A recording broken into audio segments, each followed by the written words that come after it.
students, so in this video what we will discuss is the discovery of electrons, which was done by Michael Faraday. Okay, so there's a diagram for it that you all have to know, which is known as the cathode ray discharge tube. Okay, so this diagram is basically related to the experiment wherein electrons were discovered. Okay, this was in the year 1830.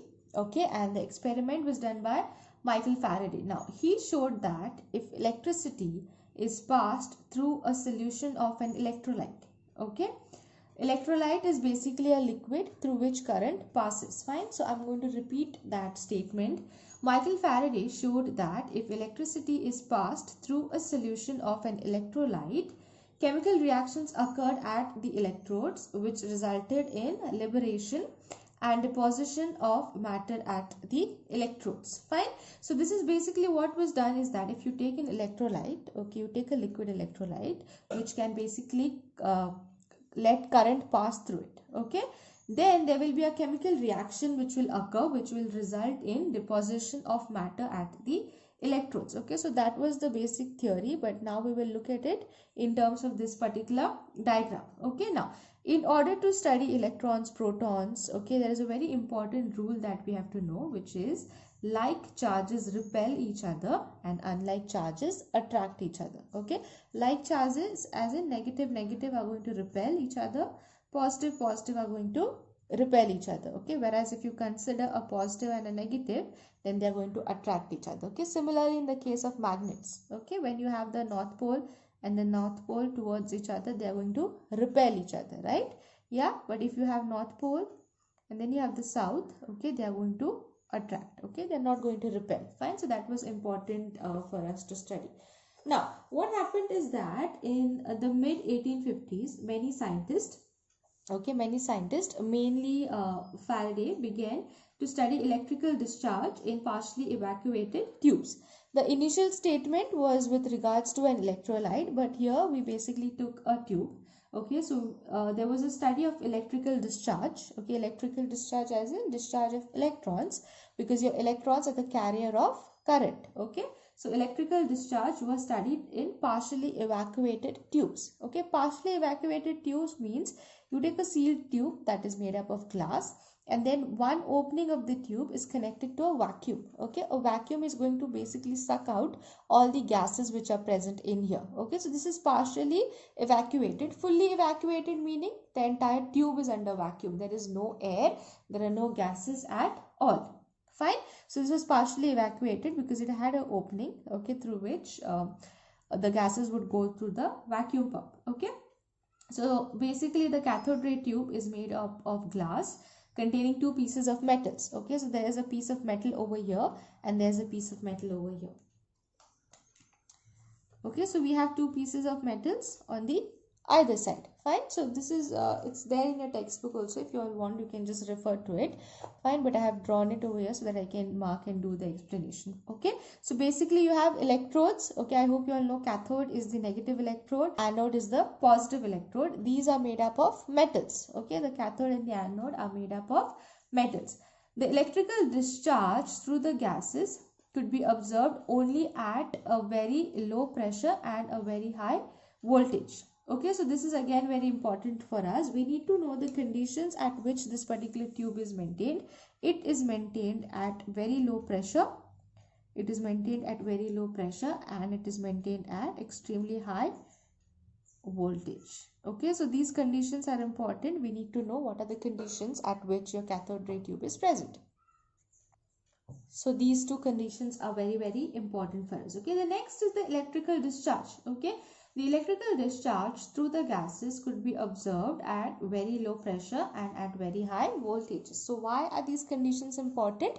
Is in order to initiate an electrical discharge. Again, I'm saying electrical discharge basically means electrons. Okay, movement of electrons or transfer of electrons. Fine. Now, the pressure of different gases could be adjusted by evacuation. Okay, when sufficiently high voltage is applied across the electrodes, current starts flowing through it and a stream of particles move in the tube from the negative electrode to the positive electrode. Okay, now this is important for us. When your tube, Okay, when your tube attains sufficient low pressure and it is kept at sufficiently high amount of voltage, what happens is that there is a stream of electrons which is given out from the cathode. Okay, cathode is negatively charged. There's a stream of electrons which is given out from the cathode, and since these carry negative charge, they are going to be attracted towards the positive end. Okay, so since these are negative charge carriers, they are going to get attracted and hence they will flow towards the anode. So this was basically your entire cathode ray tube explanation and diagram. Okay, I will just say it again. When sufficiently high voltage is applied across the electrodes, the current starts flowing through a stream of particles moving in the tube from the negative electrode to the positive electrode, and these were known as the cathode rays or the cathode ray particles. Okay, fine.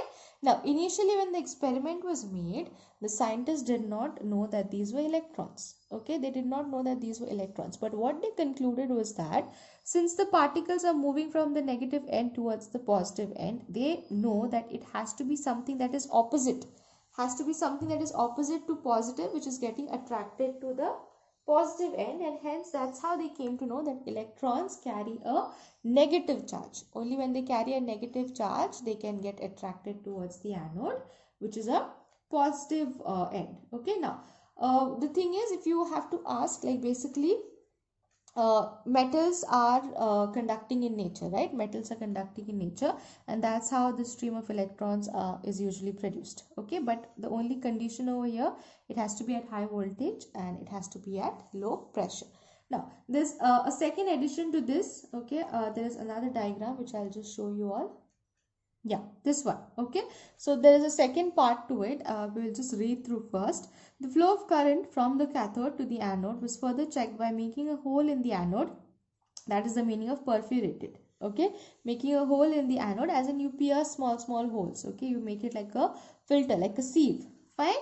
Here. Okay, so making a hole in the anode and coating the tube behind anode with phosphorescent material, zinc sulfide. Okay, fine.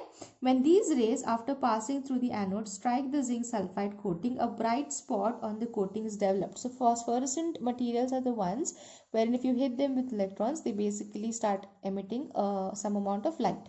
Okay, these are phosphorescent materials. The example used over here is zinc sulfide. So you all can remember zinc sulfide, it is written as ZnS. Okay, so you all can remember that is a phosphorescent material. Okay, so if I have to explain you using the diagram, it's the same diagram. Only thing that was done is your anode was taken and it was perforated, as in there were holes pierced through it. Okay, it was made like a sieve so that the electrons can go beyond it. Okay, once the electrons went beyond it, they started hitting the zinc sulfide which was coated at the end of the tube, and that started giving out a red spot.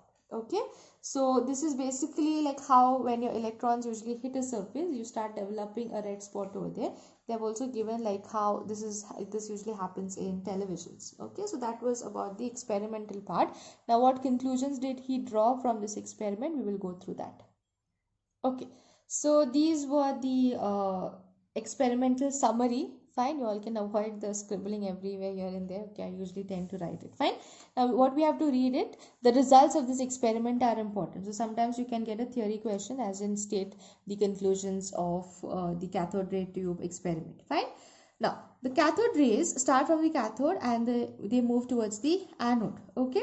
These rays themselves are not visible, but their behavior can be observed with the help of a certain kind of material, that is either a fluorescent material or a phosphorescent material, which glow when hit by them. Okay, so basically these cathode ray tubes, when they hit this material, they start glowing. Okay, so they have given an example. Television picture tubes are cathode ray tubes. In television pictures result due to fluorescence on the television screen coated with certain fluorescent or phosphorescent materials. Okay, so you just have to know it for like general knowledge. Now in the absence of electrical or magnetic field, these rays travel in a straight line. Okay, so basically it goes along a straight line. In the presence of electrical or magnetic field, the behavior of the cathode rays is similar to that expected from negatively charged particles, suggesting that the cathode rays consist of negatively charged particles called electrons. Okay, so this is important for us. The characteristic of cathode rays, electrons do not depend on the material of the electrodes and the nature of the gas which is present in the cathode ray tube. Okay, because they are basically electrons, right? Cathode ray tubes are nothing but electrons which are negatively charged, so they are going to be same.